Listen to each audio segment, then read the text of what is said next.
Bonjour tout le monde, bienvenue dans cette nouvelle vidéo. Ici CastroTrack, j'espère que vous allez bien. Aujourd'hui, nous allons continuer avec les étapes d'un bon mixage sur Studio One, plus précisément, nous parlerons du traitement par effet. Je vous invite donc à vous asseoir confortablement, et regarder cette vidéo en entier, pour ne rien rater de cette étape capitale d'un bon mixage sur Studio One. Générique.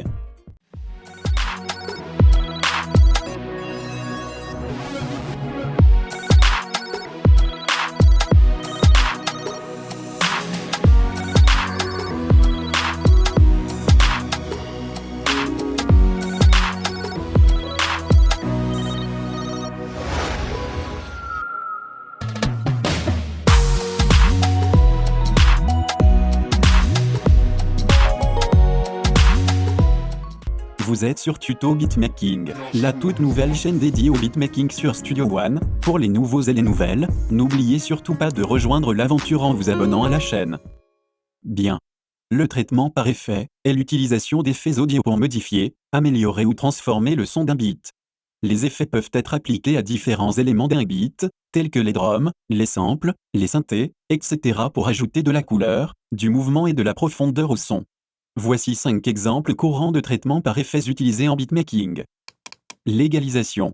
Elle permet de modifier la balance tonale des éléments d'un beat en ajustant les fréquences. Cela permet de sculpter le son et de s'assurer que chaque élément occupe sa propre place fréquentielle dans le mix. Ensuite vous avez la compression. Elle réduit la plage dynamique d'un son, en atténuant les crêtes, et en amplifiant les niveaux faibles. Cela permet de rendre le son plus cohérent, et de contrôler les pics de volume. Après cela, vous avez la réverbération. Elle permet d'ajouter de l'espace et de l'ambiance à un son, en simulant l'écho d'une pièce. Cela peut donner l'impression que le son est joué dans un environnement plus vaste. Ensuite vous avez le delay. Son rôle est de créer des répétitions, ou des échos d'un son, en retardant la répétition du signal d'origine. Cela ajoute de la texture et de la profondeur au son. Et vous avez le chorus. Il permet d'ajouter de la largeur et de l'épaisseur à un son, en créant des répliques du signal original, et en les décalant légèrement dans le temps. Cela donne une sensation de doublage et d'élargissement du son. Maintenant que vous savez quels sont les principaux effets de traitement, entrons maintenant dans les détails. Ok. Avant de commencer à égaliser, il est important d'analyser le signal. Studio One propose des outils d'analyse intégrés, tels que l'analyseur de spectre, qui vous permettent de visualiser la distribution des fréquences. Cela vous aidera à repérer les zones problématiques, et à prendre des décisions éclairées lors du réglage de l'égaliseur. L'une des utilisations les plus courantes de l'égalisation est d'équilibrer les différentes pistes d'un mixage. Vous pouvez utiliser l'égaliseur pour ajuster la tonalité globale du mixage, en augmentant ou en atténuant les différentes fréquences. Par exemple, si vous trouvez que les basses sont trop présentes, vous pouvez atténuer les fréquences inférieures à l'aide de l'égaliseur. L'égalisation peut également être utilisée pour façonner les différents éléments d'une piste individuelle. Par exemple, si vous voulez donner plus de brillance à un instrument, vous pouvez augmenter les fréquences aiguës, à l'aide de l'égaliseur.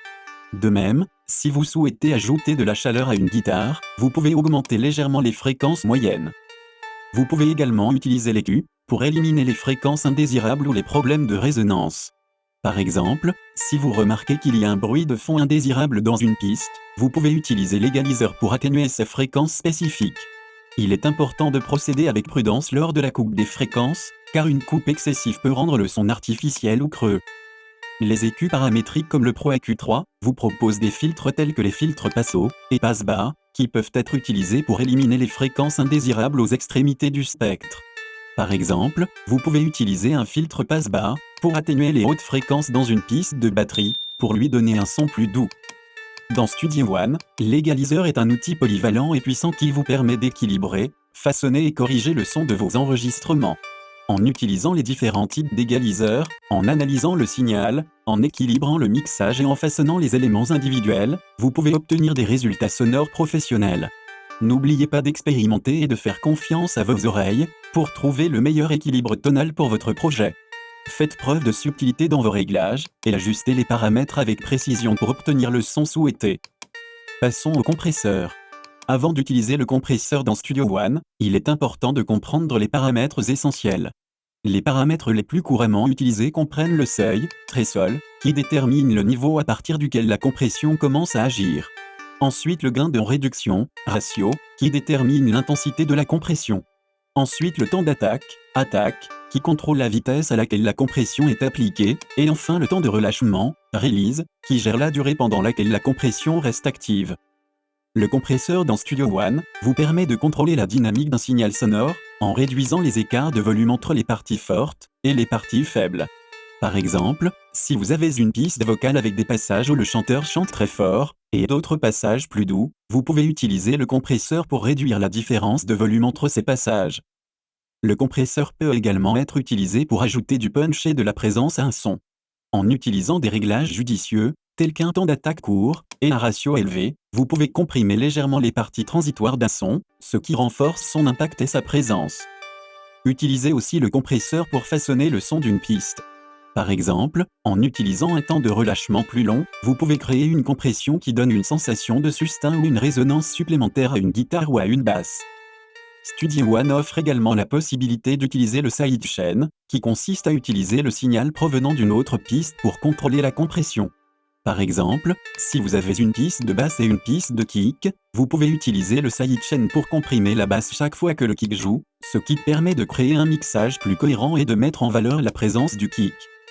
L'une des clés pour utiliser le compresseur de manière efficace dans Studio One est l'expérimentation. Chaque piste et chaque situation de mixage sont uniques, il est donc important de faire confiance à vos oreilles et d'ajuster les paramètres en fonction du résultat souhaité. Prenez le temps d'écouter attentivement les effets de la compression, et n'hésitez pas à faire des ajustements précis pour obtenir le meilleur résultat. Passons maintenant à la reverb. Avant d'utiliser la réverbération dans Studio One, il est important de comprendre les paramètres de base qui contrôlent cet effet. Les paramètres couramment utilisés incluent le temps de réverbération, l'int, qui détermine la durée de la réverbération. La taille de la pièce, room size, qui contrôle la perception de l'espace. Le pré-délai, qui détermine le temps écoulé avant que la réverbération ne commence. Et le mix dry, qui permet de régler le mélange entre le signal sec et le signal avec réverbération. La réverbération peut être utilisée pour recréer l'acoustique d'une pièce réelle, ou pour donner l'impression d'un espace virtuel. Dans Studio One, vous pouvez choisir parmi une variété de types de réverbération tels que salon, salle de concert, cathédrale, etc. pour obtenir l'environnement sonore souhaité. En ajustant les paramètres de taille de pièce, de temps de réverbération et d'égalisation, vous pouvez créer une réverbération réaliste qui correspond à l'ambiance recherchée. L'un des principaux avantages de la réverbération est d'ajouter de la profondeur et de l'espace à un enregistrement. Par exemple, si vous avez une piste vocale enregistrée dans un studio sec, vous pouvez ajouter de la réverbération pour simuler l'acoustique d'une salle de concert ou d'une pièce plus réverbérante. Cela donnera à la voix une sensation plus naturelle et immersive. Studio One offre la possibilité d'ajuster le pré-délai de la réverbération, qui est le temps écoulé entre le signal original et le début de la réverbération. En modifiant le pré-délai, vous pouvez créer des effets de réverbération plus subtils ou plus prononcés en fonction de vos besoins artistiques. Dans Studio One, vous pouvez également automatiser les paramètres de réverbération pour créer des changements dynamiques dans l'environnement sonore. Par exemple, vous pouvez augmenter progressivement le temps de réverbération au fur et à mesure que la chanson progresse, ou créer des effets de réverbération automatiquement synchronisés avec le tempo. Je vous montrerai tout cela dans la vidéo sur les automations. L'utilisation de la réverbération est un processus créatif qui nécessite de l'expérimentation et des ajustements. Chaque piste et chaque situation de mixage sont uniques, il est donc important d'écouter attentivement les effets de la réverbération et de faire des ajustements précis en fonction du résultat souhaité. Essayez différents types de réverbération, ajustez les paramètres de taille de pièce, de temps de réverbération et d'égalisation pour obtenir le son désiré. Bien. Passons maintenant au delay. Avant d'utiliser le delay dans Studio One, vous devez, comme les autres, comprendre les paramètres de base qui contrôlent cet effet. Les paramètres couramment utilisés incluent le temps de délai, delay time ou beat, qui détermine la durée du délai. Ensuite la répétition, feedback, qui contrôle le nombre de répétitions d'écho. Après, le mix dry, qui permet de régler le mélange entre le signal sec et le signal avec délai. Ensuite le filtrage, filtering, ou color, qui permet de façonner la couleur sonore de l'effet. L'une des utilisations les plus courantes du delay est de créer des échos simples. Dans Studio One, vous pouvez appliquer un delay court avec peu de répétitions pour ajouter une sensation d'écho subtil à une piste. Cela peut être utilisé pour donner de l'espace et de la profondeur à un instrument ou à une voix. Le delay peut également être utilisé pour créer des répétitions rythmiques qui sont synchronisées avec le tempo de la musique. Dans Studio One, vous pouvez activer la fonction de synchronisation du delay et choisir une subdivision de notes pour que les répétitions soient synchronisées avec le rythme de la musique. Cela peut être utilisé pour ajouter des effets de type ping-pong ou des motifs rythmiques à vos enregistrements. Beat Delay de Studio One offre la possibilité de filtrer le délai dans la zone color pour ajuster la couleur sonore de l'effet. Vous pouvez utiliser des filtres passo ou passe-bas pour couper les fréquences indésirables dans le délai. Cela permet de créer des effets de délai plus propres et plus focalisés, ou des effets plus doux et plus chauds en fonction de vos préférences. Vous pouvez également automatiser les paramètres du delay pour créer des changements dynamiques dans votre mixage.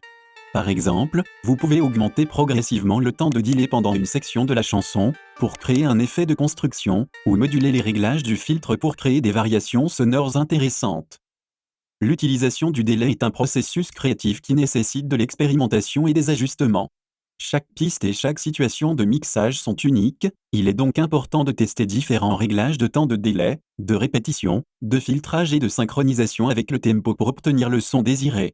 Écoutez attentivement les effets du délai et faites des ajustements précis en fonction du résultat souhaité.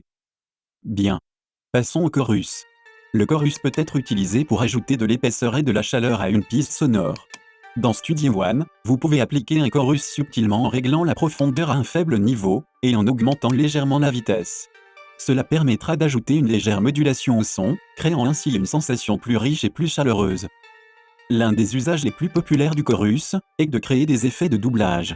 Dans Studio One, vous pouvez utiliser le chorus pour superposer plusieurs copies du signal original, avec des réglages de modulation légèrement différents. Cela permet de créer une sensation de doublage et d'étoffer le son. Pour obtenir un effet de doublage naturel, vous pouvez régler la profondeur et la vitesse du chorus de manière à ce qu'elle ne soit pas trop prononcée. Le chorus offre également la possibilité de contrôler la largeur stéréo de l'effet. Dans Studio One, vous pouvez ajuster la largeur stéréo pour positionner le son dans l'image stéréo, en le rendant plus large ou plus étroit. Cela peut être utilisé pour ajouter de la dimension à une piste ou pour créer des effets panoramiques intéressants. Ok.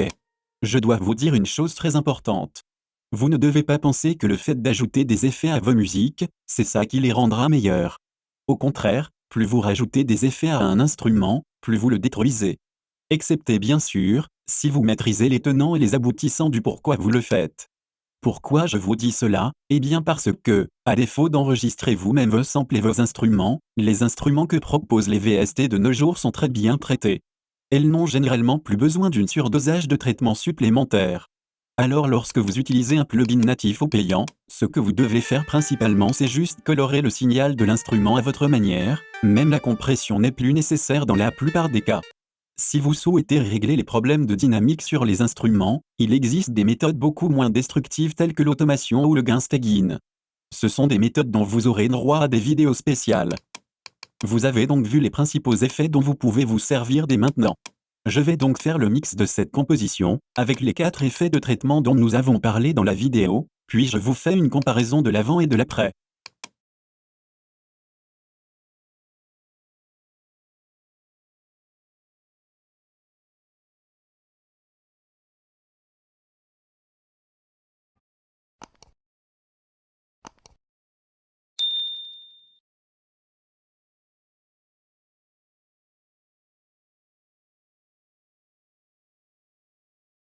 Terminé, écoutons ensemble.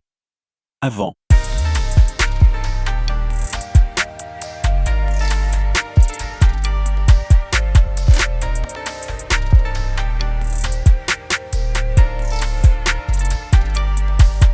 Après.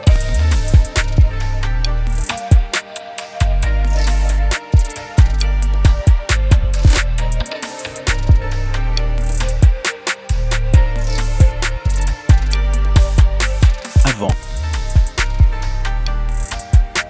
Après.